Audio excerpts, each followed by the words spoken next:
and take their seats. First of all, I would like to invite Professor Tanvir Hassan, PhD, our Honorable Vice Chancellor, Independent University, Bangladesh, to come on the stage and take his seat. Sir. Our special guest, His Excellency, Mr. Ito Naoki, Ambassador of Japan to Bangladesh. Sir, I'd like to request you to come up on stage and take your seat. Thank you.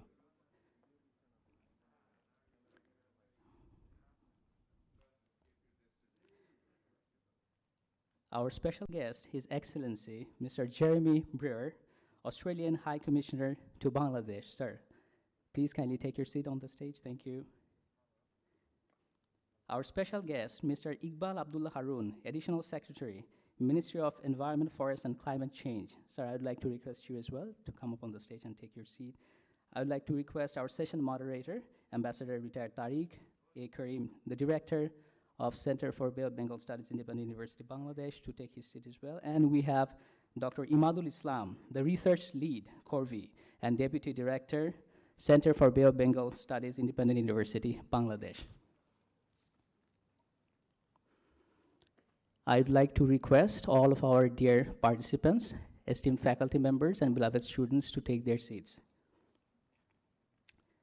In today's national seminar, we'll have a video message from our special guest, Dr. Atsushi Tsunami, the Honorable President, the Sasakawa Peace Foundation, Japan. Dr. Hide Sagaguchi, President, Ocean Policy Research Institute, Japan, and Dr. Tamunari Akamatsu, Director, Ocean Policy Research Institute, Japan, will join us online and give their valuable remarks. In today's seminar, we're delighted to have our special guests, Mr. Muhammad Shahidul Alam, the Chief Executive Officer, Chattogram City Corporation, and our chief guest, Professor Dr. Shamsul Alam, Honorable State Minister, Ministry of Planning, Bangladesh, who will be joining us online as well. Now, I would like to humbly request Ambassador Retired Tariq A. Karim to moderate today's seminar. Sir.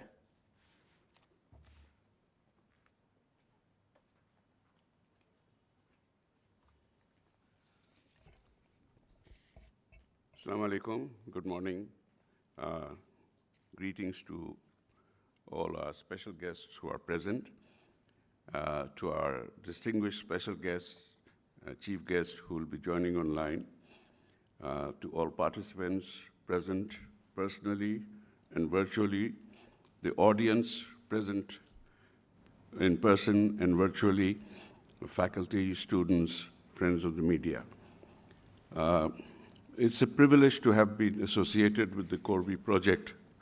I have been associated for the last 1 year and learned many things in the process. Now, global warming and climate change is a reality. The debate will, of course, rage on, but there's no denying that something is happening and it is affecting man, and particularly it is affecting people, endangered people in the coastal areas. I started learning about it after I read the first, well, not the first, it was the fourth report of the IPCC, but that was in 2007, when in that assessment they had said that they had identified Bangladesh and several other island nations as among the most vulnerable. And according to a forecast made then, Bangladesh could lose up to 20% of its coastline by 2030. The latest IPCC report that we have, which the findings were revealed partly recently, does not deny or rule that out. It just tweaks the numbers, but the trajectory remains the same. According to that IPCC, the earlier one, projected sea level rise could flood the normal residence of millions of people living in the low-lying areas of Southeast Asia and East Asia, such as Vietnam, Bangladesh, India, China. Even under the most conservative scenario, sea level will be about 40 centimeters higher than today by the end of the 21st century. And this is projected to increase the annual number of people flooded in coastal population from 13 million to 94 million. The latest findings uphold and re-emphasize this danger. Countries like us, particularly Maldives, island countries in the Pacific, are gravely endangered. Coastal communities at greatest risk of displacement, losing habitat and livelihood. Therefore, it is incumbent for government at national and local levels to take precautionary measures to protect, safeguard, and cushion their citizens from the adverse effects likely to be faced as a result of climate change and oceanic swelling. This is where a tool like CORVI is likely to prove invaluable to governments. This tool was developed jointly with the OPRI, the Ocean Policy Research Institute of the Sasakawa Peace Foundation of Japan, and the Stimson Center of the USA. And it projects or endeavors to, and this projects to validate it have been undertaken as a number of perceived coastal cities at risk. Recording Chattogram in progress. Bangladesh is one of them. Details of the project and finding will be presented by Dr. Imadul Islam, who has been working on this from the inception for almost 2 years. He is the Deputy Director now in my Center for Bay of Bengal Studies. Now, that's where I'll now shut up. I will basically moderating the time, and may I request our Honorable Vice Chancellor, Mr. Tanveer Hassan, PhD, to kindly give his welcome remarks. Mr. Vice Chancellor.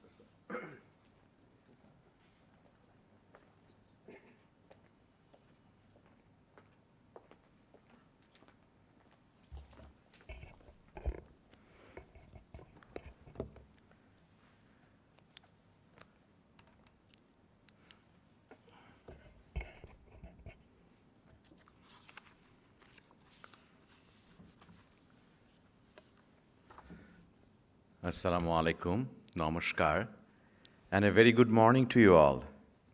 It's a distinct privilege for me to welcome every one of you attending this seminar face-to-face or online. I would like to specially welcome our chief guest, His Excellency Professor Dr. Shamsul Alam, the Honorable State Minister, Minister of Planning, Bangladesh. Guest of honor, Dr. Atsushi Tsunami, President of Sasakawa Peace Foundation, Japan. His Excellency Mr. Ito Naoki, Ambassador of Japan to Bangladesh. Dr. Hiri Sakaguchi, a President, Ocean Policy and Research Institute, Japan. His Excellency Mr. Jeremy Burr, High Commissioner of Australia to Bangladesh. Mr. Iqbal Abdullah Haroon, Additional Secretary, Ministry of Environment, Forestry, and Climate Change. Again, a warm welcome to our trustees, guests, participants, students, friends from the media, and colleagues at IUB. I'm delighted to be part of this national seminar on assessing risks in the city of Chattogram, Bangladesh, using the Climate and Ocean Risk Vulnerability Index, or CORVI, jointly hosted by the Ocean Policy Research Institute of Japan within the Sasakawa Peace Foundation, the Center for Bay of Bengal Studies, Department of Economics of Independent University, along with the city of Chattogram. We have a number of experts gathered here today, and I believe that their collective wisdom will merge into one goal: to safeguard our future generations from climate calamities, while at the same time to solve the challenges that we face at the present moment. I'm no expert, but it's no secret that we have far-reaching and complex problems unfolding around us, notably the COVID-19 pandemic, now in its third devastating year. Along with natural disasters, global warming, and climate change, among others. There are no instant solutions to these matters.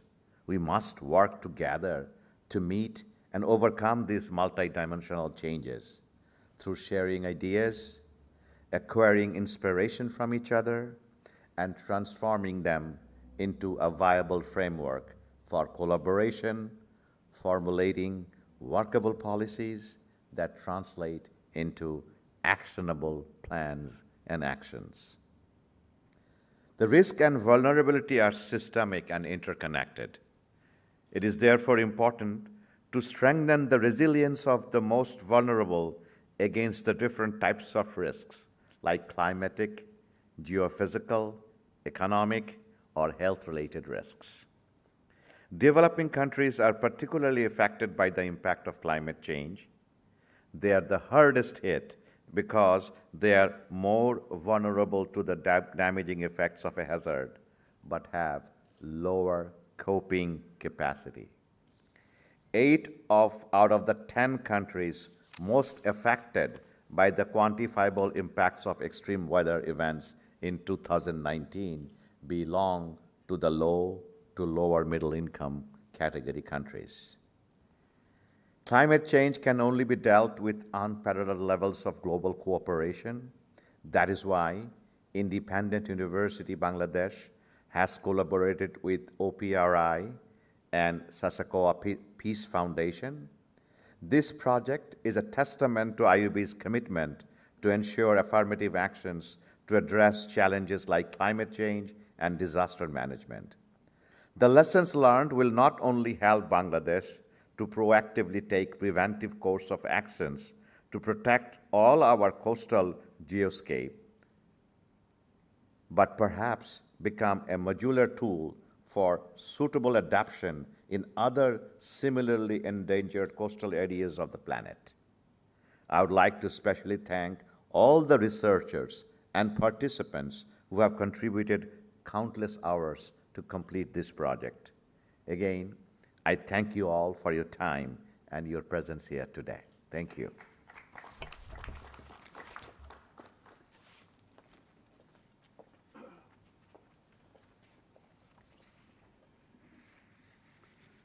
We will now listen to the special message recorded for us from Dr. Atsushi Tsunami, the president of the Sasakoa Peace Foundation.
Climate and Ocean Risk Vulnerability Index, jointly hosted by the Center for Bay of Bengal Studies, Department of Economics, Independent University, Bangladesh, and Chattogram City Corporation. The Climate and Ocean Risk Vulnerability Index, in short, CORVI, is a decision support tool originally designed by the Stimson Center located in Washington, D.C., which compares a diverse range of ecological, financial, and political risks connected to climate change to produce a coastal city risk profile. This information can be used to identify and categorize risk across sectors, aid in the design of integrated policy solutions, and access climate investment to build resilient coastal cities. We are very pleased to have this project partnership with highly reputed institutes like the Independent University of Bangladesh. We at the Sasaka Peace Foundation, Japan, firmly believe that the CORVI findings will help decision-making on coastal management in city of Chattogram, Bangladesh. In addition to CORVI, as a president of the Sasaka Peace Foundation, one of the private foundations promoting international exchange and cooperation here in Japan, I would like to introduce some of our activities carried out for the purpose of regional and global peace in collaboration with our Bangladesh partners. Another example of activities in the field of peace building and re-radicalization. As we understand, the border of Bangladesh and Myanmar is of special importance for the peace and stability in the South and Southeast Asia, and we think Bangladesh's current efforts to host Rohingya refugees from Myanmar and to facilitate their early return to Myanmar particularly worthy of international recognition. The Sasaka Peace Foundation's Asia Peace Initiative Department has also been working on the field of peace mediation support and promoting peace dialogue in the conflict in the deep south of Thailand for more than 10 years. Our sister foundation, the Nippon Foundation, has been working diligently for peace in Myanmar even after the coup in February. We would also like to seek for opportunities to collaborate with Bangladesh government, universities, think tanks, and other organizations for stability and peace in the region. In the field of de-radicalization, we are currently conducting research with Dhaka University to design a desirable intervention program for the former prisoners and members of Islamic radical groups, which we believe will provide a model for neighboring countries faced with challenges of radicalization. Lastly, I'd like to express my sincere gratitude for all the parties involved in realizing this important event. I hope we can further advance our partnership with Independent University of Bangladesh and other Bangladesh partners to contribute toward regional and global peace and Japan-Bangladesh future collaboration. Thank you for your kind attention.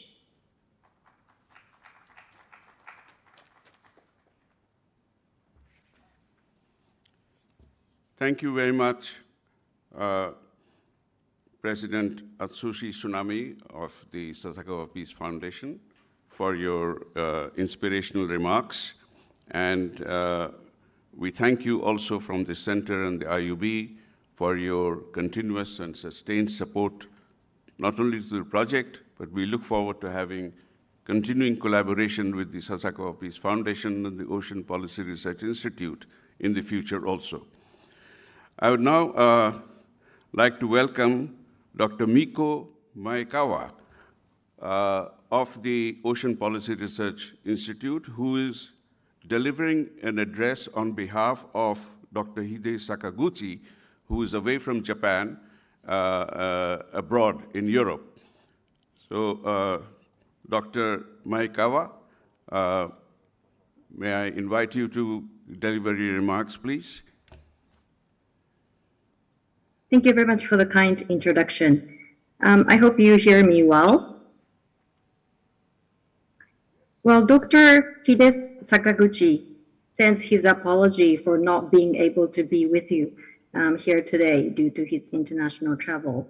On behalf of the Ocean Policy Research Institute of the Sasakawa Peace Foundation, I would like to deliver some remarks for this occasion. Well, first of all, we would like to thank our collaboration on carrying out the CORVI study in Chattogram. We would like to thank you very much. First of all, Honorable Secretary Mustafa Kamal, Minister of Forest, Environment and Climate Change, Professor Dr. Shamsul Alam, Honorable State Minister, Minister of Planning, Bangladesh. We also would like to express our heartfelt thanks to His Excellency Naoki Ito, Ambassador of Japan to Bangladesh, His Excellency Jeremy Burra, Australian High Commissioner to Bangladesh, Mr. Muhammad Alam, Chief Executive Officer, Chattogram City Corporation. We are also very thankful to Honorable Vice Chancellor Tanwir Hassan, Independent University, Bangladesh, and also Dr. Emadil Islam, who is the research lead for the CORVI project in Chattogram. As it has been already mentioned, climate change is widespread, rapid, and intensifying.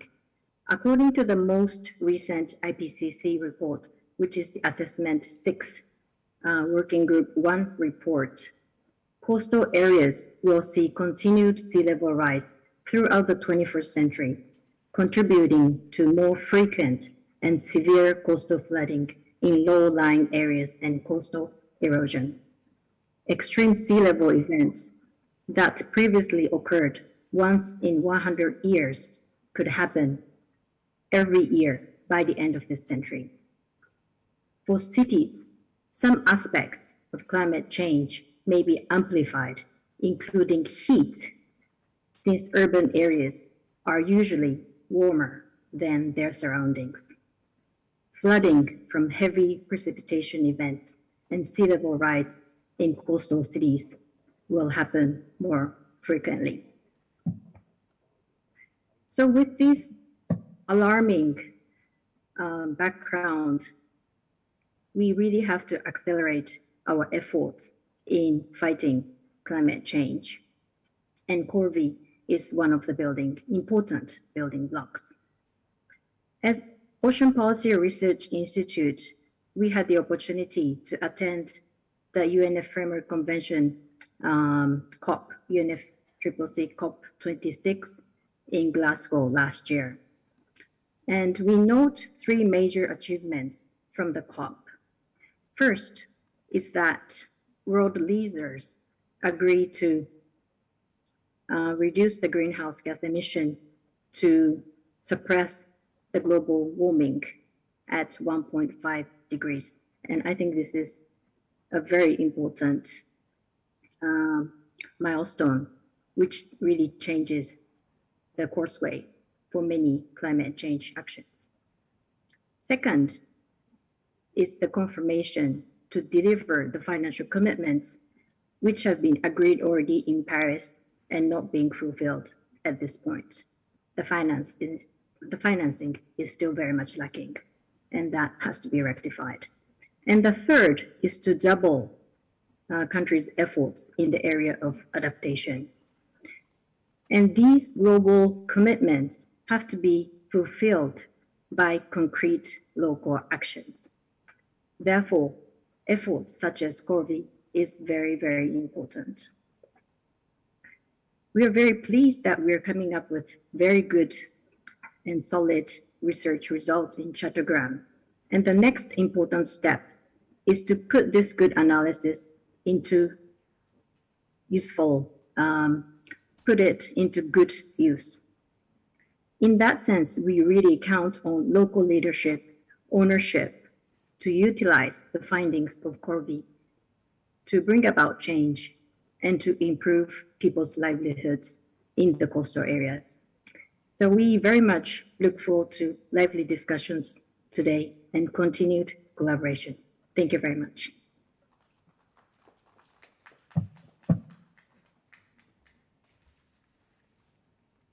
Thank you very much, Dr. Miko Maekawa, for your illuminating remarks and for your message. We do believe that the CORVI tool will prove itself to be a useful tool to policymakers in the times to come to alleviate the problems and find solutions to the problems that will occur to people inhabiting the coastal areas, not just in Chattogram, but other coastal cities in Bangladesh and elsewhere in the world. Now, I'll call on Dr. Imadul Islam, who was the research lead in this CORVI project and is currently the Deputy Director of the Center for Bay of Bengal Studies. He will make a presentation on the findings of the CORVI, which will give you an idea of what this is all about. Thank you.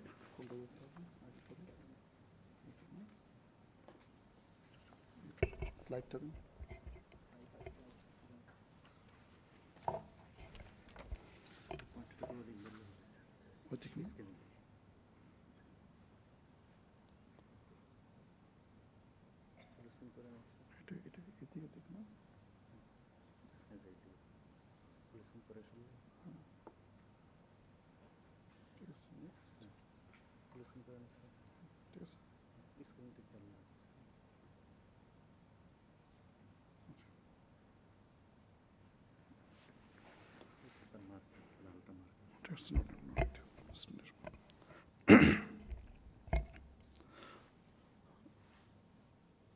Bismillahir Rahmanir Rahim. Honorable Chief Guest, respected BC Sir, our distinguished guest of honor, and the respected audience. Please take my salam and welcome to my presentation on assessing risks in the city of Chattogram, Bangladesh, using the Climate and Ocean Risks Vulnerability Index, CORVI. First of all, I want to give a big congratulations to everyone being here today. The world we live in is plagued with danger like climate change, global warming, and COVID-19. And despite all the wars, we still manage to finish our CORVI research.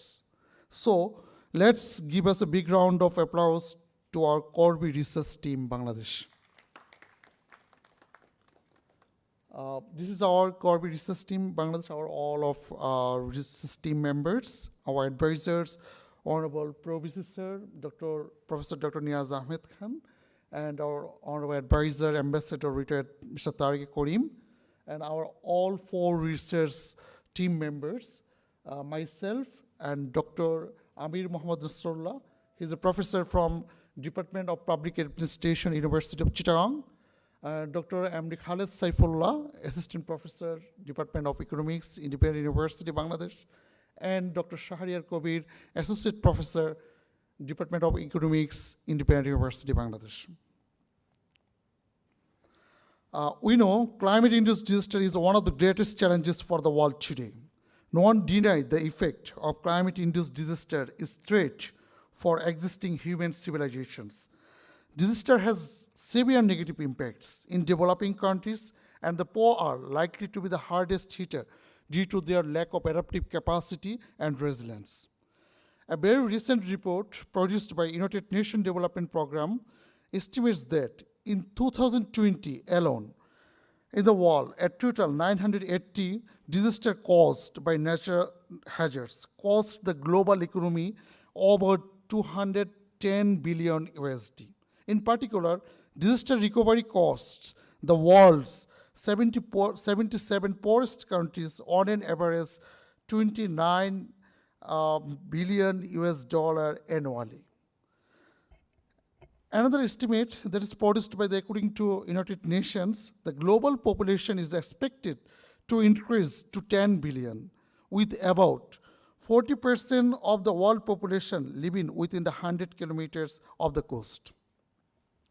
So the IPCC report, especially focusing on ocean, alerts that climate change will cause the ocean's transition in unprecedented condition over the 21st century. So particularly coastal cities in developing countries has been facing escalating climate and ocean risks, and thus risk-informed policy making decisions are needed.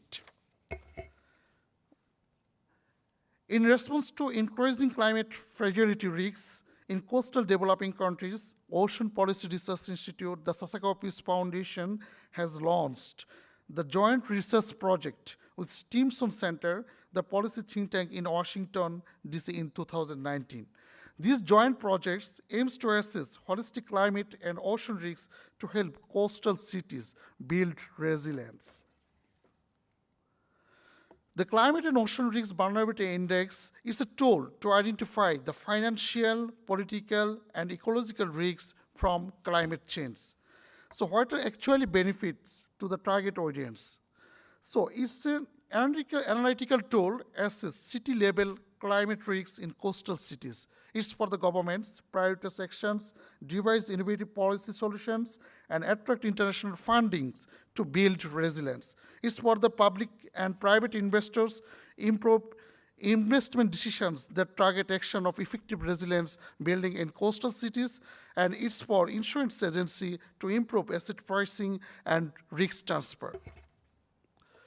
So how actually this CORVI evaluation process actually conduct? So it's an indicator scores are developed by combining empirical data and structured expert judgment. So expert service consists of question askings, 4 factors, including current, past, and expected trends, the magnitude of change in the risks and impact of these risks to the coastal cities. So this is kind of like structured question actually we used in our assessment. So now I would like to focus our case study of Chattogram city, Bangladesh. We know Bangladesh ranks 7th top disaster-affected country in the world and 2nd top in Asia. And coastal areas of Bangladesh comprises 32% of its geographical land, which is highly vulnerable to climate-induced disaster. And the Bay of Bengal, combined population of 1.7 billion and sustained GDP growth currently of 3 trillion. But danger of the Bay of Bengal ecosystem are only now beginning to be understood, and is hub for tropical cyclone. And it is predicted that 13 million population under the threat of displacement from this recent cities area. So another thing is relative sea level rise is expected to be in the range of sea level 0.5 to 1.7 meter by 2100. So these are the some underlying concerns that gave the birth and for this assessment for the expected output Bangladesh in perspective, that is develop and utilization of CORVI index in the context of coastal city Bangladesh, which will further use in the similar context in the other coastal city. And CORVI index will give base data and policy direction to government and city planner for the implementation of Bangladesh Delta Plan 2100, and access to public and private investors provide detailed assessment and to climate fragility risks designed to improve the investment. In short, we know the Bangladesh national profile with very big populations is like 160 million population, but a small geographical land, but our per capita income is flourishing, and also our annual GDP growth is also flourishing in last over years. But our Chattogram city is the national hub, and it's also called the economic city of our country. So our total population is about 5 million, but it's expected to, in 2030, it could be the 10 million. So our land area is also very small. It's 168 square kilometer, and population density is also high. So the methodology that we actually used for CORVI assessment in Chattogram city, actually step by step, is first, we actually adjust our indicator. Because the CORVI is international, so in the ground of South Asia region, we first adjusted our indicator based on the piloting. Then in the second stage, we actually collect the exploitative data.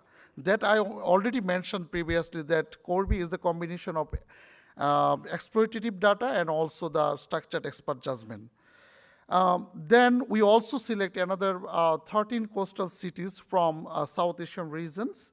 And thirdly, we have conducted expert interview, it's 83, and 10 in-depth interview, and today 2 validation workshops. So our expert interview actually in the pie chart, so 60% from researcher and academician, those are actually expert in the particular field, And also we covered policymaker, journalist, industrialist, practitioner, and all. So this is actually our Chattogram city profile risks that finally come out, that out of 10 categories, 7 categories are in the middle and high risks. So in terms of 3 broad categories that are mentioned in here, ecological risks, financial, and political risks, we measured ecological risks under 4 dimensions, including geography, water ecosystem, and fisheries. A total 36 indicators observed, of which 27 indicators reflect medium to high risks, and 2 indicators are really high risk categories, which is really alarming for the city of Chattogram. In terms of financial risks, measured under 3 dimensions, including economic, major industries, and infrastructure. We again observed a total 30 indicators, of which 22 indicators score reflect medium to high risks. And in terms of political risks, measured under 3 dimensions, including demographic, governance, and stability. So 28 indicators total observed, as 6 indicators we found the medium to high risks.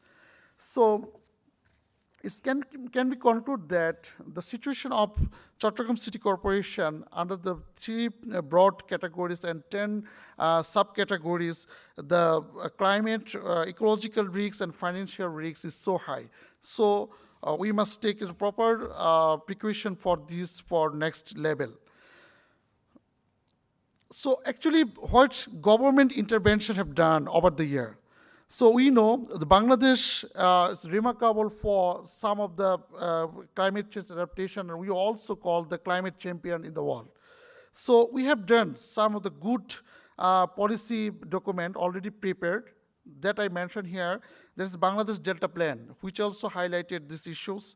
And also, current government also preparing the Mujib Climate Prosperity Plan and Bangladesh Perspective Plan 2041. So all these 3 policy document actually highlighted the issue of climate change and its how can this adaptation met. So another thing is what actually have done in the ground, positive ecological and infrastructure intervention. So recently, 1,743 square kilometers of the Bay of Bengal adjacent to the San Martin's Island as a San Martin Marine Protected Area, government has declared to conserve marine biodiversity. So we expect them, under the ecological risks, might be in the next 10 years, this score would be high. Another thing is infrastructure ground. So constructed 15.2 kilometer long Chattogram Marine Drive, which actually will protect the Chattogram city from tsunami and other coastal erosion and disaster. So another very big intervention that have done the present government, they canceled 10 coal-based power facilities, oath, and compromised $12 billion in foreign investment. And another very big vision for our country, this transition to renewable energy. Bangladesh set a target by 2041 to have 40% of its energy from renewable sources. So all this positive intervention, which could be, we'll see in the next 10 or 15 years as a good result in this ground. So we made some very intensive recommendation based on our in-depth interview and expert judgment. So the recommendation is immediate measures from the policymakers are essential to protect and save the coastline of Bangladesh, specifically of Chittagong Sea. Chittagong is the first line defense for Bangladesh against climate disaster and catastrophes. The government and stakeholders may urgently need to involve themselves in identifying the different coping strategies. And effective public and private engagement is essential in sustainable cooperative conservation of the integrated ecosphere. So CORVI, we actually assume that CORVI conclusions are equally significant for policymakers as well as the private investors, because Chattogram is critical to the country's economic stability, as well as to the South Asian countries that rely on revenue from the Bay of Bengal. So behavioral change of the people, consent is necessary regarding the safe water source, use of water, health, sanitation, hygiene, and waste management. And concerned local government institutions and community organizations may need to work on these issues actively. Bangladesh can also include, it should play a leadership role and work in close connection with Bay neighbors in drafting a framework agreement for governance of these existentially important commons and coastal cities. In conclusions, this is actually our last validation workshop that we have done with Chittagong City Corporations. But what actually needed, because the climate change adaptation and environment concern, it is our constitutional obligations. So in our article in Constitution 18 mentioned that the state shall endeavor to protect and improve the environment and to preserve and safeguard the natural resources, biodiversity, wetlands, forests, and wildlife for the present and future citizens. Finally, when actually we have done this exercise by the end of this month, so the CORVI index, it would be, we can access this portal. This Stimson Saturn portal is an international index, so anyone can access in there. So for your information, any other 10 coastal cities in the world also done same exercise. So we will actually find our index in the finally of February of this month. So in conclusion, I would like to give special thanks to His Excellency, Mr. Ito Naoki, and also the German Bureau here, and our Honorable Vice Chancellor, who actually help us to do this work very smoothly. And finally, also I would like to give special thanks to our funding body, the Ocean Policy Research Institute, particularly the three person is here present here, Dr. Miku Makwa, who is the also advisor and the main person of this research, Mr. Hajime Tanaka, and also Tamunari Akamatsu and Hide Sakaguchi. And I hope in future we will also conduct this seminar research in the ground of three broad categories: ecological, financial, and political. Thank you so much. Thank you so much, our research team, all of participants for making this success event. And thank you so much, IUB Authority, for giving us this opportunity. Thank you so much.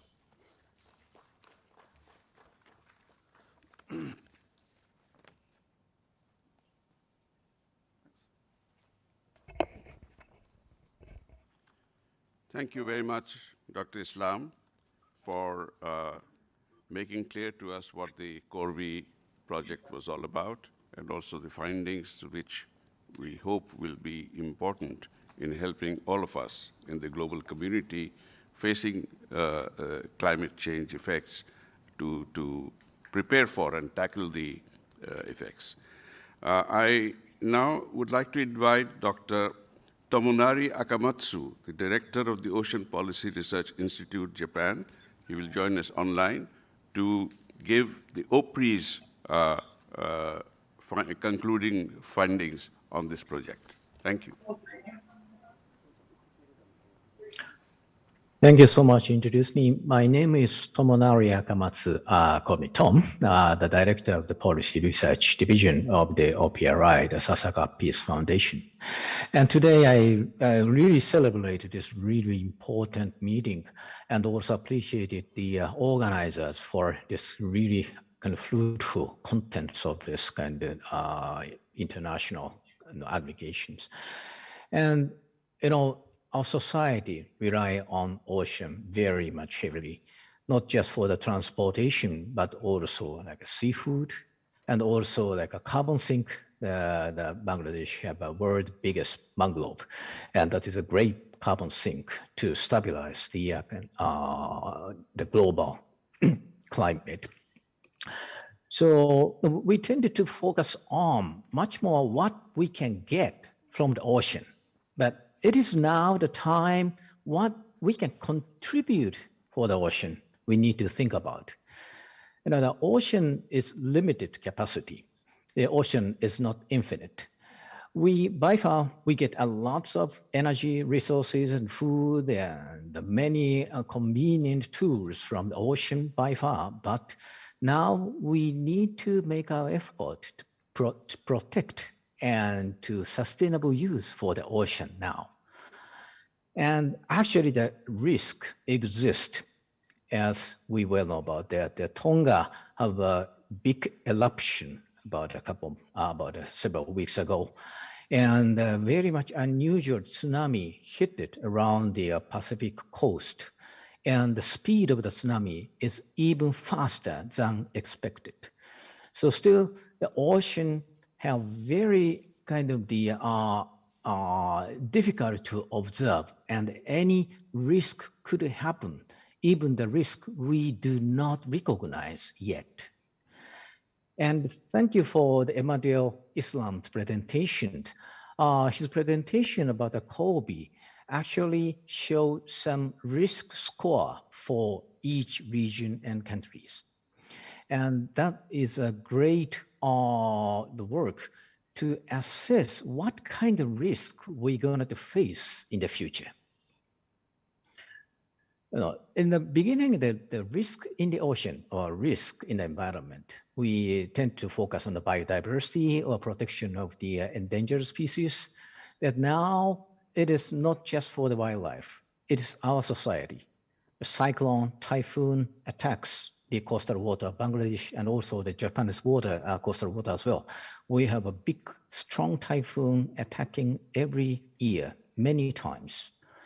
And also the climate change affected the erosion of the coastal line. And also the countermeasures for the climate change is not imagination, it's now real in many, many countries in the coastal waters. So the CORVI is one of the international recognized index to assess the risk of the coastal management. The estimation of the value and risk is quite important for the national and domestic or city level policymaking, and also the insurance company, and also the investment, even the domestic and internationally.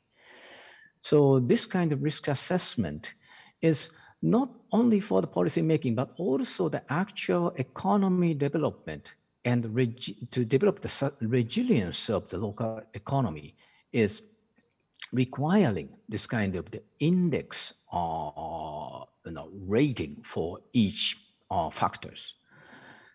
So today we have many high-level special guests and I'm really looking forward to hear about the valuable comments from all of you.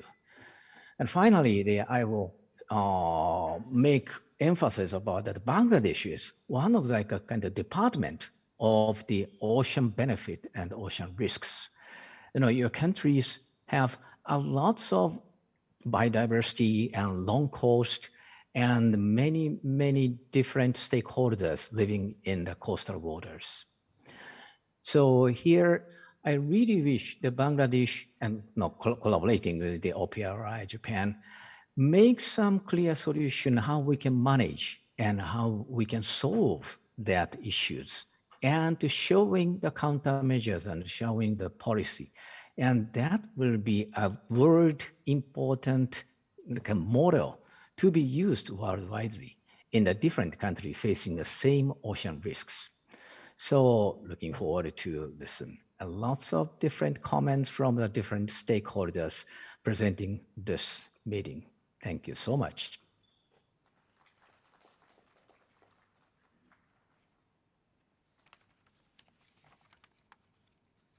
Thank you very much, Dr. Tamunari Akamatsu, for your valuable, illuminating, and inspirational remarks. And we look forward to our continuing collaboration with you and the Institute. I now have the special pleasure of inviting our special guest, His Excellency Mr. Ito Naoki, the Ambassador of Japan to Bangladesh, to make his remarks.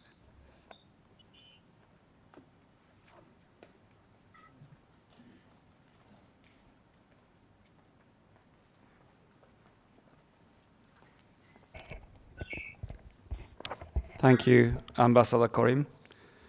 Our chief guest, Honorable State Minister of Planning, Dr. Shamsul Alam, the Vice Chancellor of Independent University Dhaka, Dr. Tanvir Hassan, High Commissioner of Australia, Ambassador High Commissioner Jeremy Brewer, Assistant Secretary, Minister of Forest, Environment, Climate Change, Mr.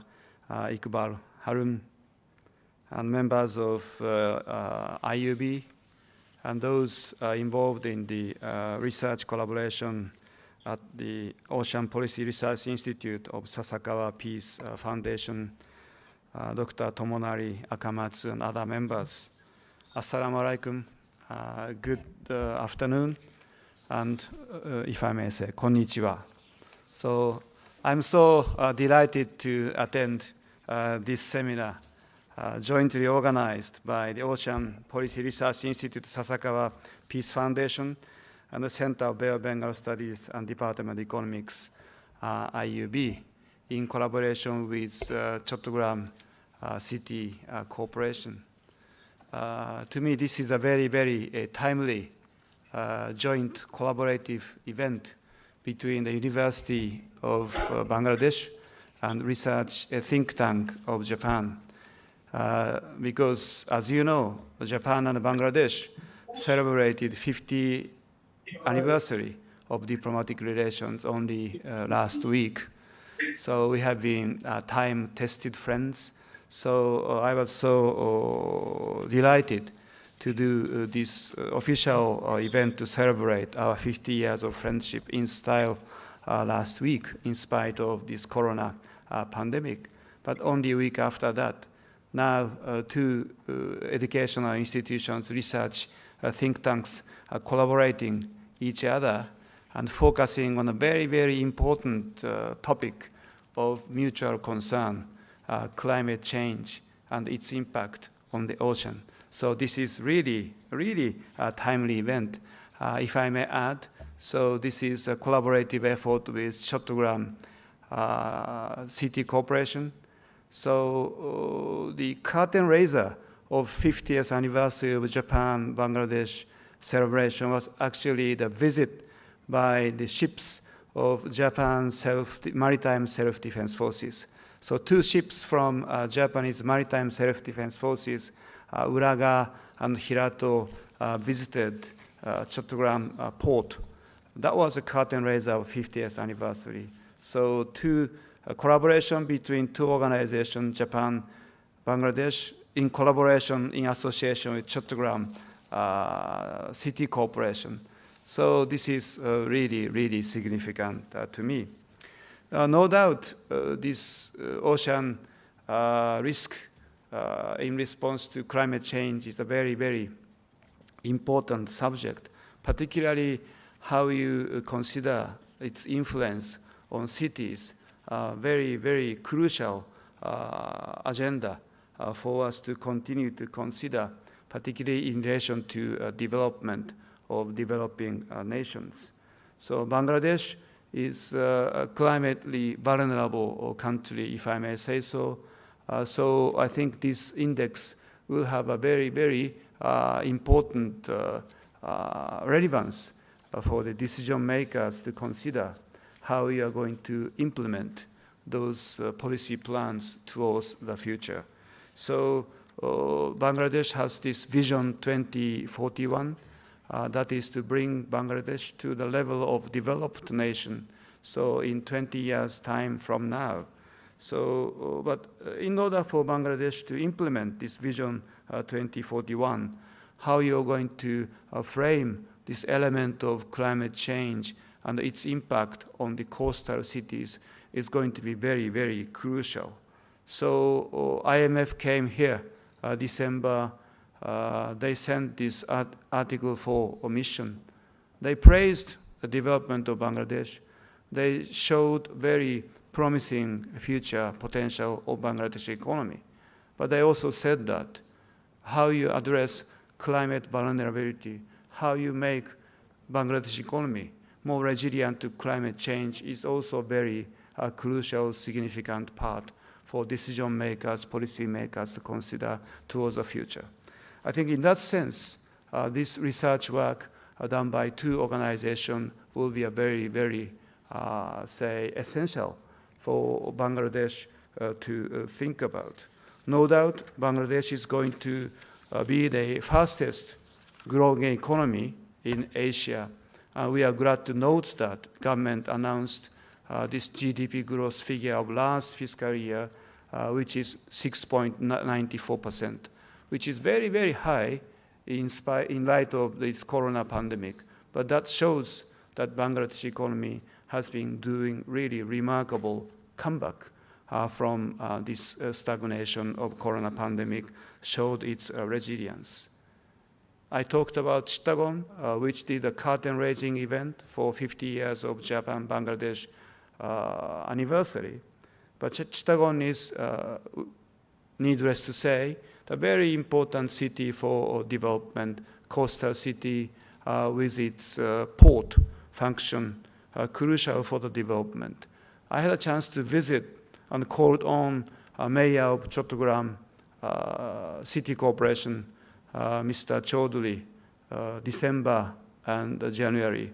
So we had a wonderful discussion on how Japan cooperate further, including building city infrastructure there. And JICA has been doing some of the assistance and cooperation to enhance the function of city function in Chattogram, including this marine drive, which Dr. Emadu mentioned in his presentation. Also, recently we installed incinerator for medical waste equipment, and water management is another menu the JICA has been doing. So from now on, Chattogram and southern part of Chattogram will be a focal area of our cooperation between Japan and Bangladesh. So JICA is now considering to, say, launch a new package of cooperation focusing on southern Chattogram area. So southern Chattogram area is very important for development here. We have this Big B initiative, Bay of Bengal Industrial Growth Belt Initiative, connecting Dhaka, Chattogram, and Cox's Bazar. So southern Chattogram includes those key areas like not only Chattogram, but Cox's Bazar, or even this Matabari, where Japan is collaborating with developing the first deep sea port of the country. And if you look at just north of Chattogram, there will be Mirshorai Special Economic Zone. That will be the area. Increasing number of domestic as well as international companies are going to make investment within 5 years to 10 years' time. And the Dr. Emadu also mentioned St. Martin. So Jeremy and I visited St. Martin recently together with US ambassador, the ambassador, and we are struck by the fact that St. Martin is being threatened by the rising level of sea. Also, the natural vegetation, its restoration is a really key agenda for St. Martin. So what I want to say is this Chattogram and surrounding area, particularly southern part of Chattogram, is a very, very crucial area for us to take into consideration of the impact of climate change to move forward. So in that sense, I think this research is very, very relevant. So, I shouldn't go on like this, but before concluding, I want to say that from the eyes of the Japanese government, this research project is very relevant. But I heard the remark from Dr. Maekawa with strong interest. She mentioned the importance of ownership of those say city corporation or city corporations who might be benefited out of this research collaboration. So I would really expect that IUB will do its own effort of disseminating this wonderful research collaboration in its public domain through their academic work. Also, I do expect that the government, both local government, Chattogram City Corporation, as well as Ministry of Environment, will utilize this research work for their internal consideration and for internal decision-making process, because this is a very important piece of work. I'm sure that this will be better utilized between government, donor community, international organization for further collaboration of the development for Bangladesh. So lastly, this is a great example of research collaboration between two organizations between Japan and Bangladesh. So Ocean Policy Research Institute of Sasaka Peace Foundation and IUB. So I do really hope that this research collaboration will bring about a tangible outcome and continue to be successful. Thank you very much. সবাইকে অনেক ধন্যবাদ.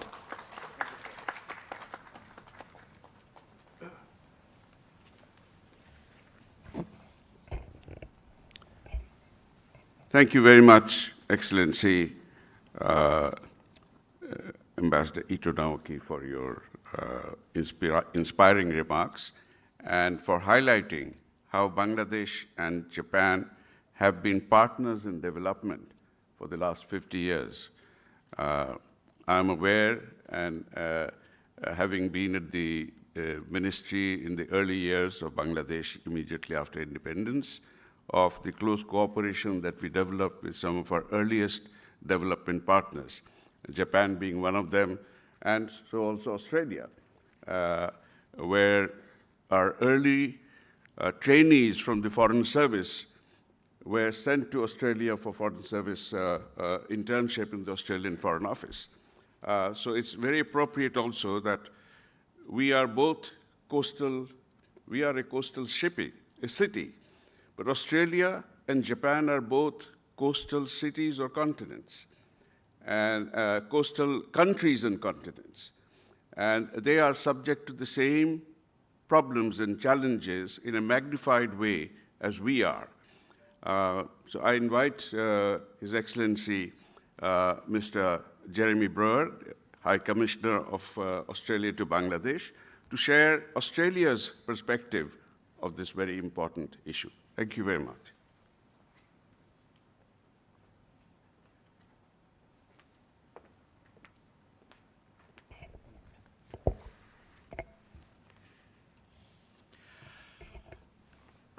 Good afternoon, everybody, and assalamu alaikum.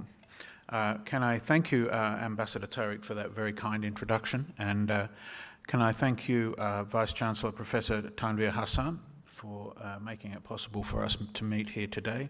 I'm actually very flattered to be in such good company on the stage today with my good colleague, His Excellency Mr. Ito Naoki, the Japanese ambassador, Iqbal Abdullah Haroon, the Additional Secretary at the Ministry of Environment and Climate Change, and also to Dr. Imadul Islam. And I congratulate you and thank you for your presentation and for leading the research work that has put together this extremely valuable report. It's extremely useful, I think, for us all to be able to get a good understanding of CORVI's importance for assessing climate threats and for supporting climate resilient decision-making. And I'd like to congratulate all of the institutions from Bangladesh and Japanese who have led and contributed to the work that has been done and has been culminated in this report that we've heard a summary of this morning. As Ambassador Tariq said, we all live in countries that are surrounded by very large coastlines, and the great majority of people in my country live on the coast. Coastal regions are vital, and they're vital for the people who live there and depend on their livelihoods. They're vital for the natural resources that they give us access to, and they're vital for the trade and economy of our nations and between our nations. And all of those facts, all of those issues, I should say, have been raised, I think, in a really valuable way in the report. With our huge coastline in Australia, we really understand very well the importance and significance of resilient coastal ecosystems and infrastructure. And as a country that is vulnerable, like Australia, to climate change, Bangladesh has become a very strong voice globally for adaptation action in particular. Bangladesh has demonstrated that it has a wealth of both technical experience and practical knowledge to share with us. And it's great to see Bangladesh's technical know-how coming together with Japan's extensive knowledge and experience on infrastructure in this particular project. There really is an increasing need within both the public and private sectors for information to make good climate-resilient investment and policy decisions, and I believe that is something that the CORVI model can help with. It's not only important, of course, as others have pointed out in the context of Chattogram, it also has the potential to serve as a model for the region and indeed other parts of the world over. Australia recognises that adaptation is an enduring challenge for all countries, and we're trying to take action at home on adaptation and abroad. We're pleased to be a member of both the High Ambition Coalition for Nature and People and the Global Ocean Alliance, and we've doubled to $2 billion our climate finance pledge from 2020 to 25, and of that, 70% will be going to support adaptation and resilience. We're integrating adaptation considerations into our infrastructure and land use planning, and we're actively sharing that experience and our data and our modelling globally. For example, we recently launched the $5.5 million SciTech 4 climate initiative. SciTech 4 will bring leading Australian scientists and climate specialists together with development partners in our region, the Indo-Pacific region, to make sure that our region's response to climate change is supported by the best available science and technological advances. It'll also work with governments and industry and local communities to translate cutting-edge science into novel, locally appropriate solutions to climate change. Through our Australia Awards scholarships, we are providing training and qualifications in climate change and sustainable development to scholars in the region. Over the last 5 years, we've supported 116 scholars from Bangladesh to study courses on climate change. And I hope that they are in a position to make an impact. I'm sure they are. In Bangladesh, Australia is very proud to be providing support to the Bayport project in Chattogram through our South Asia Regional Infrastructure Connectivity Program, known as SARIC. The Bayport is a very large infrastructure project, as I don't need to tell people here, and it'll greatly improve the flow of imports. It'll enhance regional connectivity, and it will contribute to Bangladesh's growing economy. A key part of our support to the Bayport project is the undertaking of an environmental and social assessment to identify risk and opportunities for a future-proofed port and to contribute to building resilience in the Chattogram coastal area. Now, like Japan, Australia is considering this a particularly important year. Like Japan, we celebrate, or just celebrated, 50 years of bilateral relations with Bangladesh. The actual anniversary was about 2 weeks ago, on the 31st of December, of January, I should say, when our cabinet decided that they would recognise the new nation of Bangladesh, and we're proud to have been one of the earliest countries to do that, and we're proud to have been alongside Bangladesh in its development journey since that time. And it's been a truly remarkable development journey, and we want to continue to be alongside it into the future and to work with it as it meets the challenges of the future. And of course, one of the most significant of those will be climate change. So I thank you all. I congratulate the team on the development of this model, and I look forward very much to working with you and hearing more about the ways in which we can work together in the future. Thank you.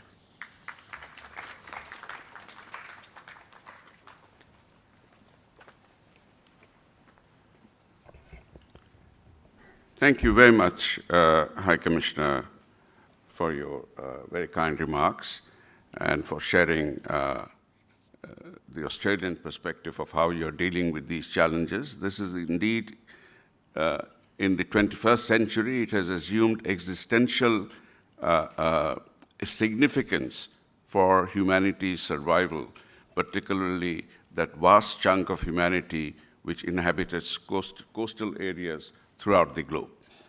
I now have the pleasure of inviting Mr. Iqbal Abdullah Haroon, Additional Secretary, Ministry of the Environment, Forest and Climate Change, who's representing the Secretary who had to go away for another meeting.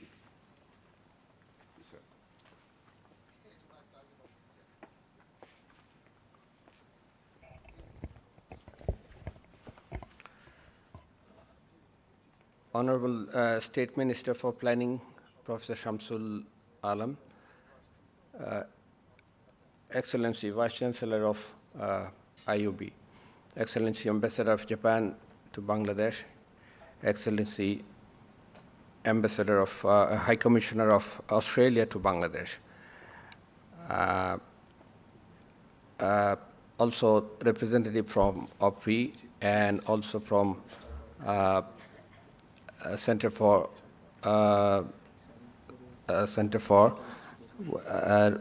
what is Center Bay of Bengal Studies, Ambassador Karim. Ladies and gentlemen, good afternoon.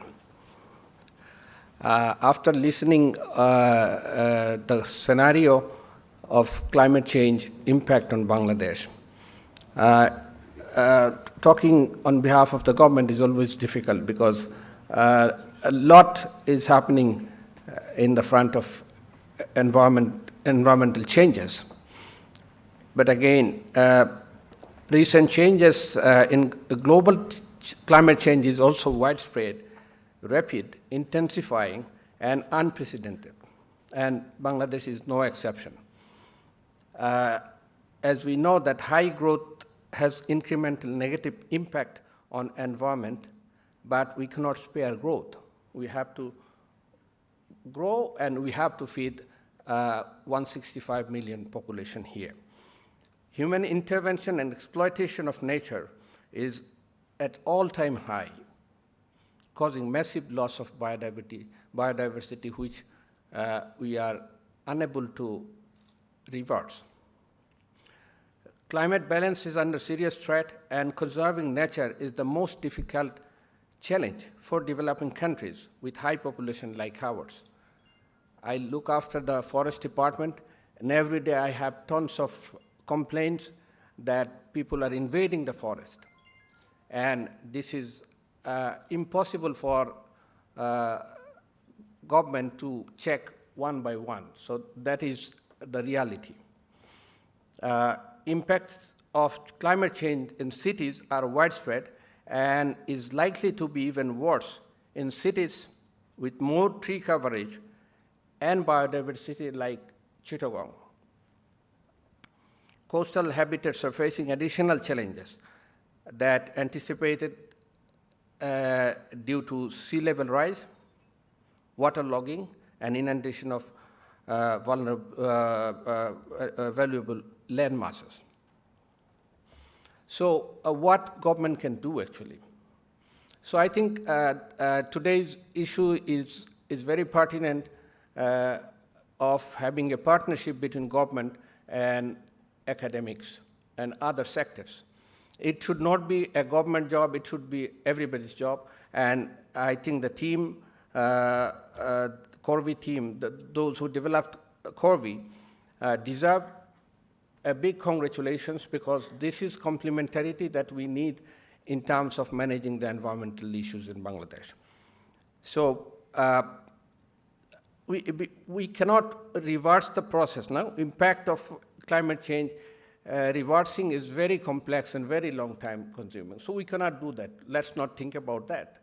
What we can do is basically we have to assess the current and future vulnerabilities and take action as fast as possible, one by one, or maybe together. So it depends that what is the rate of problems coming in and problem solving. So I think we are still lagging far behind than the problems coming every day. So I'm pleased to know that the CORVI has been developed and can assess the vulnerability. And on behalf of my ministry, I'd like to congratulate the research team headed by Mr. Imadul Islam. Surely this will add value to the effort to reduce the loss and damage caused by the adverse impact of climate change in Bangladesh and countries around the sea. We'll be happy to work together in scaling up in using the tool in the future. So definitely that would be the collaboration we need, and we'll be happy to do that. Regarding Chattogram, actually we found that, like, I'll come in a different way to this point. We have two directorates for Ministry of Environment, Forest and Climate Change. First one is Bangladesh Forest Department, which is a very old organization, and where there is a forest land, the Forest Department produces forest. So, as I said, that there is two parties. One party thinks that cutting forest is their job, and one party thinks growing forest is the solution. So that is where the balance is. I should not say balance, it's a kind of one-way thing. But still, every day there are cases of apprehending people for invading forest and destroying forest, all these things. But there is no forest in Chattogram city, as I came to know, because city area is, forest department covers only plantation in parks in the cities and the roadside, but there is no forest, they don't have any operation in Chattogram city. But it is around Chattogram city, which is not within the city. Second department that we have, actually we have two deputies. They are the frontliner for us. Second is the Department of Environment, which is relatively new and has got coverage in only 6 cities. And DO is lacking manpower and technical capacity, as bringing those things in is very difficult and time-consuming.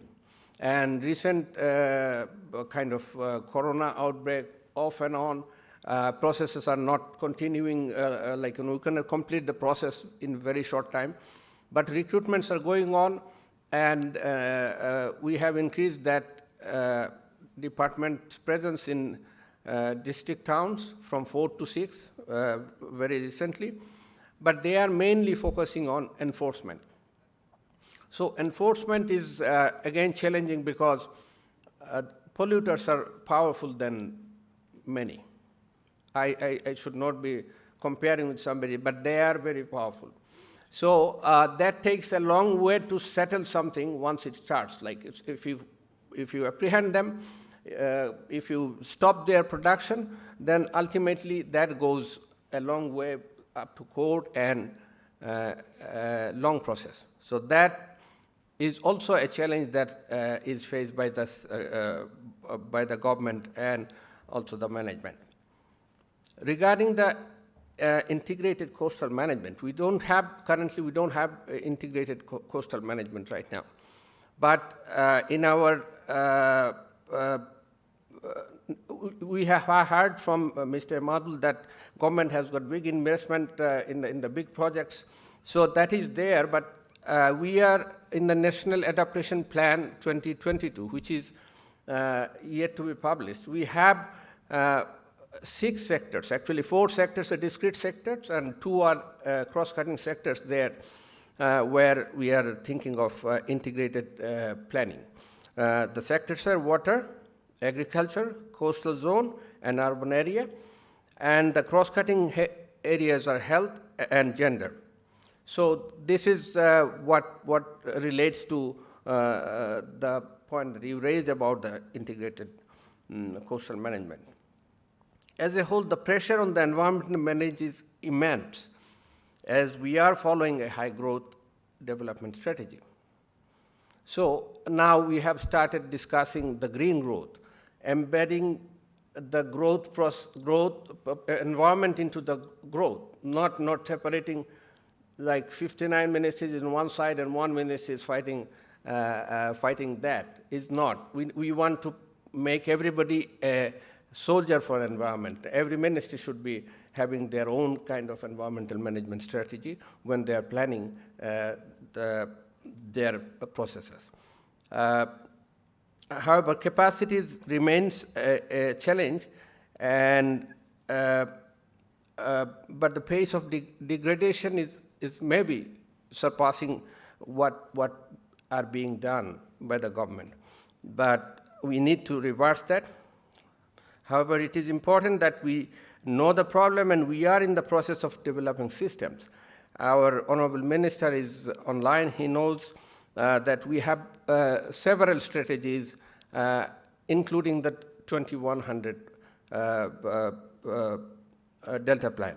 So I don't know any other plan has got that long vision, but we have that. We need to make policy into breaking into actions, and then we have to bring everybody together to take it forward.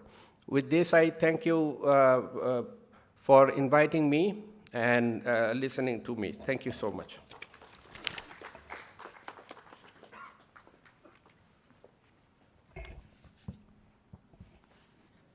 Thank you, Mr. Haroon, for sharing your insights and perspectives.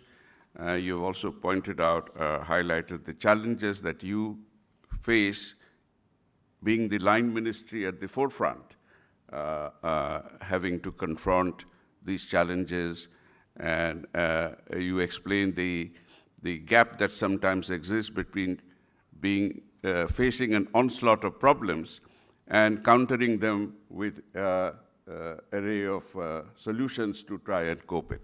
I take this opportunity of warmly welcoming the Honorable State Minister for Planning. I thank you, sir, for taking the time from your busy schedule. Now, before I come to the Honorable Minister, we cannot play Hamlet without the Prince of Denmark, and in this, the Prince of Denmark is the Chattogram City Corporation, who are the subjects of all this study, and represent the local government on the spot, who have to deal with it at first hand of whatever we have been talking about. So I welcome Mr. Mohammad Shahidul Alam, the Chief Executive Officer of Chattogram City, who is speaking on behalf of the Mayor, Mr. Chaudhary. Mr. Alam, welcome. Thank you, sir. Distinguished chief guests, special guests, ladies and gentlemen, Assalamu alaikum and a very good afternoon to all of you from Chattogram City Corporation, Bangladesh. At the outset, let me thank the organizer, and in particular Ocean Policy Research Institute, the Sasakawa Peace Foundation, Japan, and Simpson Center, USA, for inviting me to deliver my speech on COP26 UN Climate Change Conference remote event. We are meeting at a time of global pandemic, unprecedented in Indian history. COVID-19 has demonstrated not only our interconnectivity and interdependence, but also our fragility. We in Bangladesh feel that the countries in South Asia need to collaborate regionally to explore historic solutions to this crisis. As Chief Executive of this organization, I would like to point some major climate change impact issues in these STEAM events. In recent Climate Risk Index 2019 report, Bangladesh ranked 7th most disaster-affected country in the world and 2nd top in Asia and the Pacific. Bangladesh has a coastline approximately 710 kilometers long, which covers 37% of the country, is exposed to severe cyclones on an average of even 3 years. Records of last 200 years show that at least 70 major cyclones hit the coastal belt of Bangladesh, and during last 35 years, nearly 900,000 people died due to catastrophic cyclones. Chattogram is the hub of country's blue economy and commercial capital city. As we all know, Chattogram generates for 40% of Bangladesh industrial output, 80% of international trade, and 50% of its governmental revenue. The city is home to many of the country's oldest and largest corporations. The port of Chattogram handled 70 billion US dollars in annual trade in 2011, ranked third in South Asia after the port of Mumbai and the port of Colombo. These large industrial port cities, unplanned and due to lack of sufficient infrastructure, rapid industrial growth, unplanned urbanization, people are suffering badly. In addition, landslide and city inundation during rainy season are the very common hazards in Chattogram area. In addition, the coastal city Chattogram received 40% of cyclones devastating landslide, which is the most vulnerable area among the coastal regions. During the rainy seasons, average 162.8 millimeters rainfall recorded, which caused excessive waterlogging and devastating landslide. Salinity is also affecting fresh groundwater. World Bank 2018 report predict that 13.3 million Bangladeshi from coastal region could be displaced by climate-induced disasters by 2050. The city of Chattogram, which is located in the Bay of Bengal and every year has been facing a major tropical cyclone, which caused mass displacement. Given the ambition Bangladesh to be a developed country by 2041, addressing the expected impacts of climate change, there is a need for an integrated approach to protect the coastal cities in the Bay of Bengal. In this regard, a tool developed by the Stimson Center called the Climate and Ocean Risk Vulnerability Index, CORVI, assesses the Chattogram city risk and prepare a risk which could help us to develop national level to city level policy, planning and project to make Chattogram city more resilient against climate-induced disaster. In particular, this CORVI findings will give us base data to implement Bangladesh Delta Plan 2100. Finally, I must give a special thanks to all of you, all of researchers from Independent University, Bangladesh, Ocean Policy Research Institute, Stimson Center involved in this research project. I also welcome to Ocean Policy Research Institute and Stimson Center to extend their collaboration in research to build a resilient Chattogram city. Thank you and long live Bangladesh.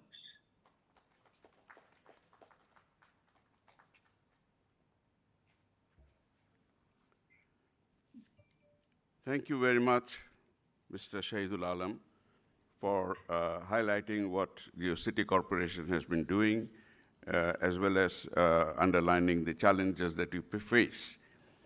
Now, one of the challenges that governments, particularly governments in the South, global South faces, that we still tend to work in silos.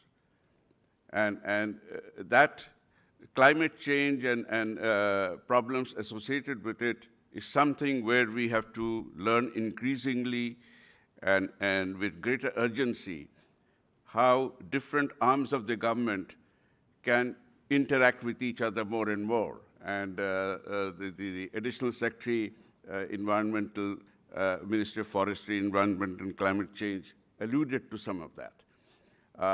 We cannot work in silos because it's not just his ministry concerned, the Ministry of Shipping concerned with pollution caused by ocean-going vessels. There's a lot of other things involved.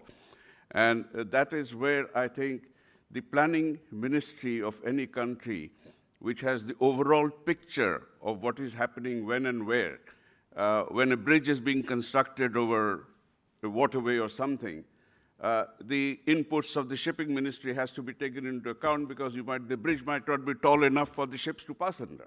Then you have to break it down again to build it, which is a wasted revenue. The chief guest, Professor Shamsul Islam, Shamsul Alam has a very distinguished academic record before he came into government. And he is very pragmatic in his approach, as I know from my personal association with him. I have the great pleasure and honor of inviting Professor Alam, the Honorable State Minister, Ministry of Planning, now to deliver his remarks. Thank you. Welcome. Yeah, thank you so much. Good afternoon to everyone attending. Greetings to all and the distinguished panelists, special guests. I wish I could be there in person, but due to some unavoidable circumstances, I could not make it.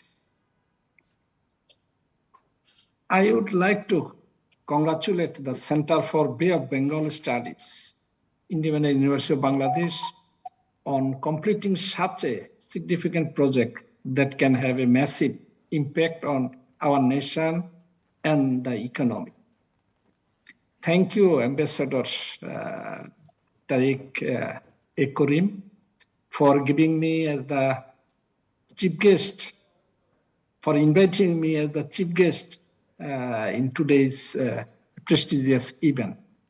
I feel quite honored and privileged to be amongst you. Thank you so much. I would like to address all the other special guests for sharing this panel with me. I was not from the beginning, so I don't know actually who actually appeared. But as I know from the invitation list, I thank Tanvir Hassan, PhD, Honorable Vice Chancellor, Indian University. Certainly he would be here, I assume. Guest of honor, Dr.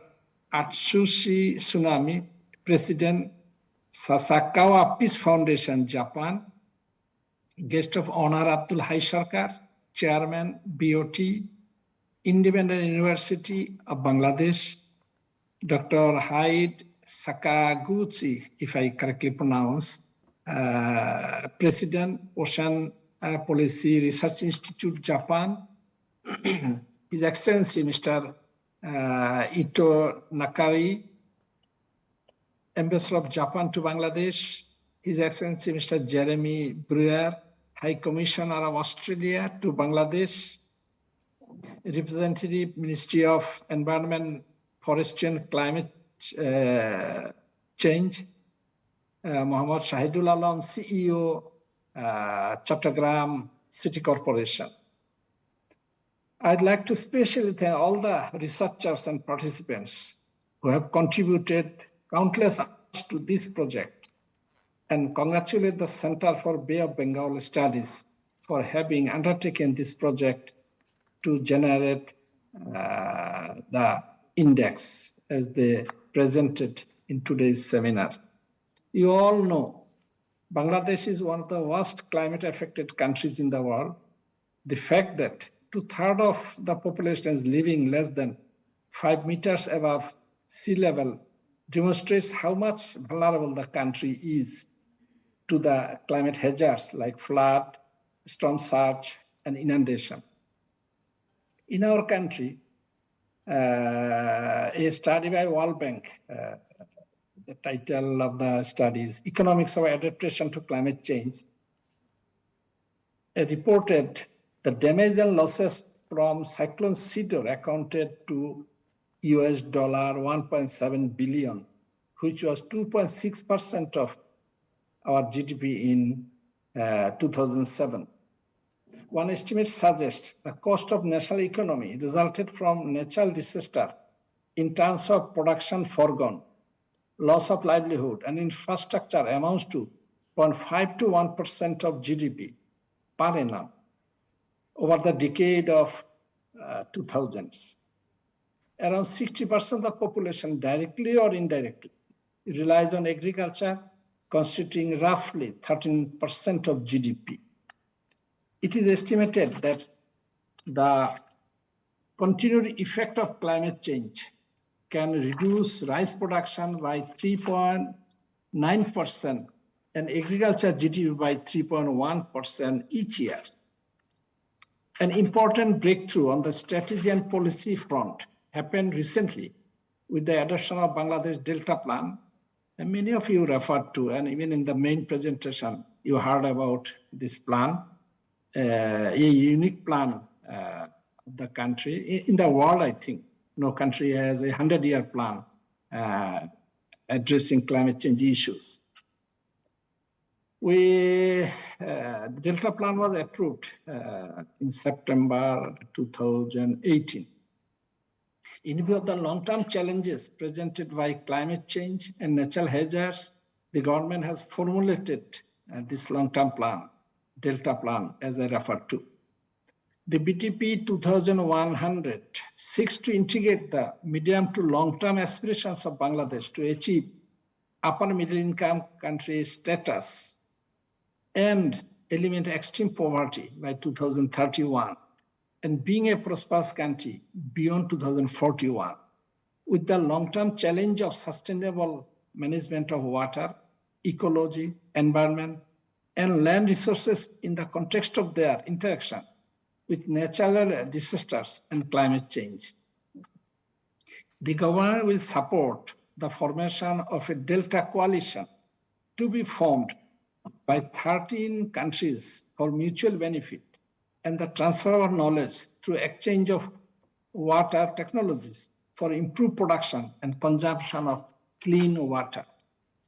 The government will also form a team with ERD, Economic Relations Division, to pursue to have a pie to the US $100 billion to LDCs for achieving SDGs, particularly for climate change adaptation. The 8th plan prioritized the exploration of marine resources, which is increasingly becoming an area that Bangladesh is looking forward to explore seriously, which makes Bay of Bengal an open source of valuable asset that also facilitates international trade and commerce. Certainly, Chittagong is our big gateway for international trade. Under the Climate Change Trust Fund, we will mobilize more than Taka 8,000 crore under the 8th five-year plan to strengthen the fund further as an instrument to support programs for adaptation and mitigation. The vision for the environmental sector in the prospective plan 2041 is to make cities normally flood-free with proper drainage, modern sewerage, proper waste management, and clean air. A top priority for 2041, a top priority in the prospective plan of 2041 is to institute adequate supply of modern sewage facilities in all cities. Proper disposal of sewage and solid waste requires modern waste treatment facilities. Spending programs on public goods like local roads, drainage system, parks, and maintenance of water bodies. Cost recovery will play a dominant role for such services as water supply, sewerage, and solid waste disposal will be the crucial for implementing urban sector strategy as we enunciated in the prospective plan 2041. To attain success through these interventions, the risk profile study by using CORVI tool will help immensely in mapping the resource allocation opportunities, making Chattogram city a climate smart resilient city. And this will be an example for other coastal cities too. The CORVI tool, developed with the integral assistance of the renowned Ocean Policy Research Institute, in brief, OPRI, of the Japan, will contribute to the compilation of a very useful database to assist national government and city planners in the implementation of the Perspective Plan of Bangladesh 2021-41 and Bangladesh Delta Plan 2100 and the Mujib Climate Prosperity Plan. This will enable them to devise innovative policy solutions and attract international funding to build resilient and attract public and private investments by providing a detailed assessment of climate fragility.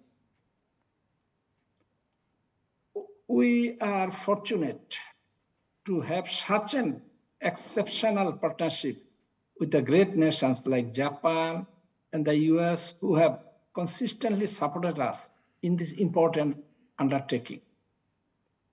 The lessons learned will not only help Bangladesh to proactively take preventive course of actions to protect all our coastal geoscape,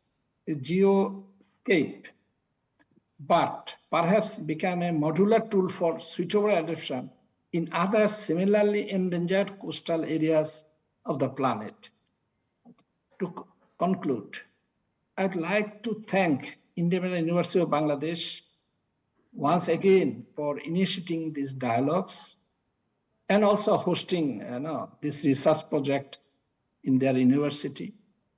Due to the COVID-19 pandemic, we missed a lot of informal discussion that would have taken place outside the seminar hall if I could personally attend.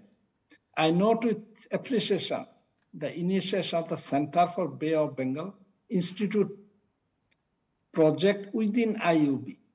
I hope this center will be a leading think tank for policy guidance in advancing Bay of Bengal ecological and economic activities. Thank you all.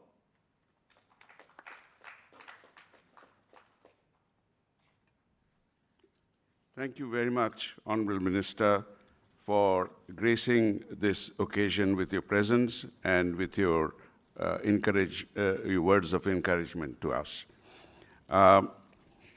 It now is left to me to wind up this session today, but before I do so, I would like to offer my sincere thanks, my gratitude to the chief guest for honoring us with his presence. I know that you had wanted to come personally, but I also know how difficult it is for ministers to manage their time with so many conflicting calls. So we appreciate deeply that you still, in spite of your problems, took the time to come and be with us virtually. I wish to thank, first of all, starting with my own colleagues here at the university, the Vice Chancellor, Dr. Tanveer Hassan, for gracing us with his presence and leading us.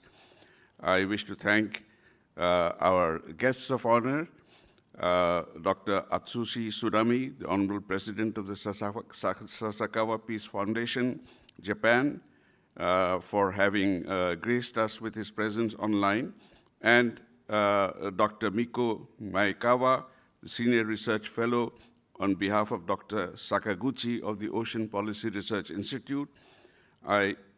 Special thanks to Dr. Tamunari Akamatsu, the Director of the Ocean Policy Research Institute, for his words of wisdom and guidance. A very warm and personal thanks to our special guests here, particularly our guests from Japan and Australia, who I look upon and honor as personal friends also, Ambassador Ito Naoki and High Commissioner Jeremy Brewer, for accepting our invitation and gracing us with your presence. Japan, as I mentioned earlier, has been one of our strongest and closest development partners in helping Bangladesh to survive as a nation from the early stages. And right now, it is holding hands with us to help us make the transition from a least developed country to a middle-income country through economic development. It's the landmark projects that it is now helping us with are the Big B concept and projects associated with that, and the Matarbari projects, where Matarbari will become a leading deep-sea port of Bangladesh, servicing the entire Bay of Bengal, and indeed an integral link in the chain that connects the Indian and Pacific Oceans and the countries of these regions. So in that sense, it will be transformational once completed, I think in a year or two from now. So we thank you, Ambassador Naoki, your government, and the people of Japan for having steadfastly stood by us and having helped us and encouraging us, nudging us along to better times. High Commissioner Brewer, I mentioned how what a very important role you played when I was Director Personnel in the early 70s. And we were desperately looking about for training opportunities because we had no training opportunities for our diplomats in Bangladesh. They were all in Pakistan. And before we could set them up, I was desperately looking around, and Australia came forward. And so some of our early trainees who then worked with me and are now ambassadors had their mid-tooth formation years in Australia. And of course, Australia has much to contribute to Bangladesh also by way of its experience that it gains in combating the deleterious effects of climate change on its coastal populations, which is huge. I thank Mr. Mohammad Shahidul Alam for being with us today and representing the Secretary and his ministry. Yours is indeed perhaps, I look on it as one of the most important ministries in Bangladesh because we are a climate challenged country. We are at the forefront of everything that is happening. Whatever happens out in the oceanic region somehow funnels into the Bay of Bengal and then comes and hits Bangladesh hardest. I think it was mentioned earlier about the role of the effects, the disastrous effects of the recent cyclones. I recently, in a conversation with a diplomat, asked, what would happen if there were no Sundarbans? And his instant response was, your coastline would be different. Yes, indeed, the coastline would be different, the size of Bangladesh and the configuration would be different. Imagine the millions, the tens of millions of people who would lose their habitation, their income, their occupations. Where would they go? And what challenges would it pose to the government?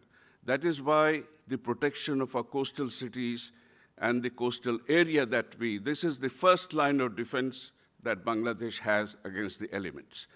And therefore, a project like this really comes into play in how we can protect our people and at the same time keep fueling the economy and continue to grow. We have evolved from having been contemptuously written off as a perpetual basket case to now becoming an enviable Asian tiger, which will have, as Ambassador Naoki said, perhaps the fastest growth rate in the coming years. And we hope that with the help of our countries, here present as well as others, we will continue on this path. But we have to address these challenges. As the Secretary mentioned, problems will come, but we have to be nimble-footed in trying to address these problems and overcome them. Last and not least, I thank my colleagues from the faculty of IUB, the students. We have sparse attendance because of the COVID. Classes are still online, most of them, And you may have noticed the students come in and go out because some of them have to attend online classes. Normally, I would have liked to have seen this hall full, but COVID intervenes in so many more ways than we can imagine.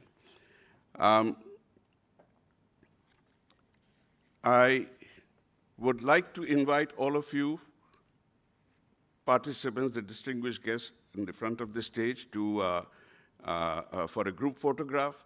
We'd also invite everybody who's on screen to turn the videos, the cameras on so we can have a screenshot of this as a memento of this occasion.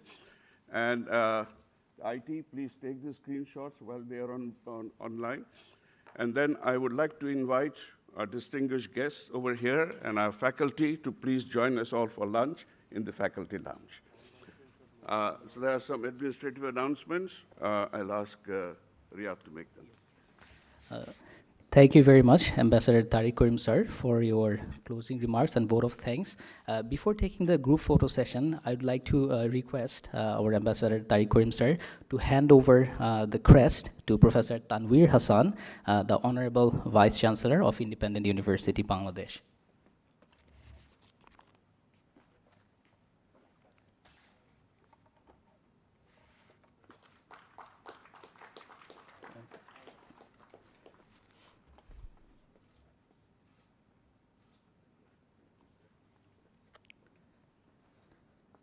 And now, I would like to request Professor Tanveer Hassan, our Honorable Vice Chancellor of Independent University, Bangladesh, to hand over the crest and a flower bouquet to our special guest, His Excellency Mr. Ito Naoki, the Ambassador of Japan to Bangladesh.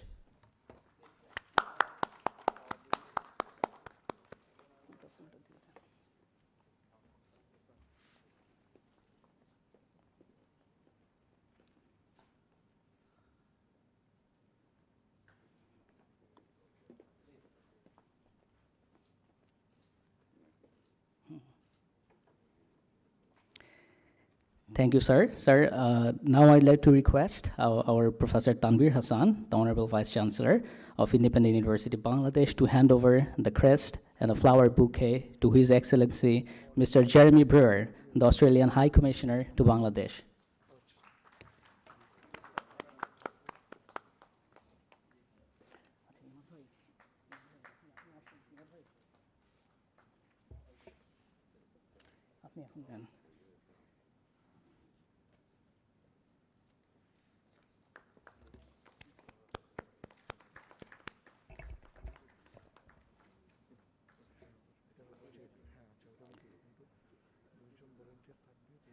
Thank you very much, sir.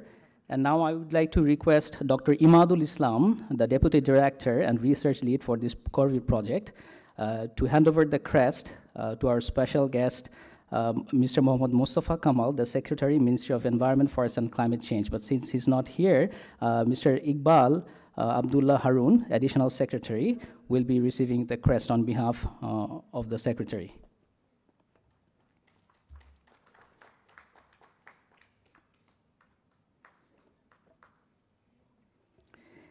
And now I'd like to request our special guests and esteemed speakers to gather on stage for a group photo session. Thank you.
thank you all. Media. Thanks, sir. I must not fail to thank the friends from the media who have been with us patiently and who have monitored whether in person or online. Thank you all very much. Thank you, sir. So before wrapping up today's seminar, I, Muhammad Rayatul Islam, on behalf of the Office of the Pro Vice Chancellor, would like to take the opportunity to thank our esteemed guests, honorable speakers, respected academic and administrative staff, and our beloved students for attending today's seminar.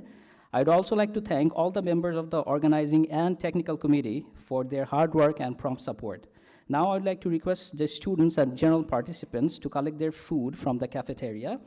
And I would also like to invite our honorable speakers, special guests, Honorable Vice Chancellor, and distinguished personnel to a welcome lunch in the Faculty Management Lounge. Thank you. Thank you so much. Enjoy life and enjoy lunchtime.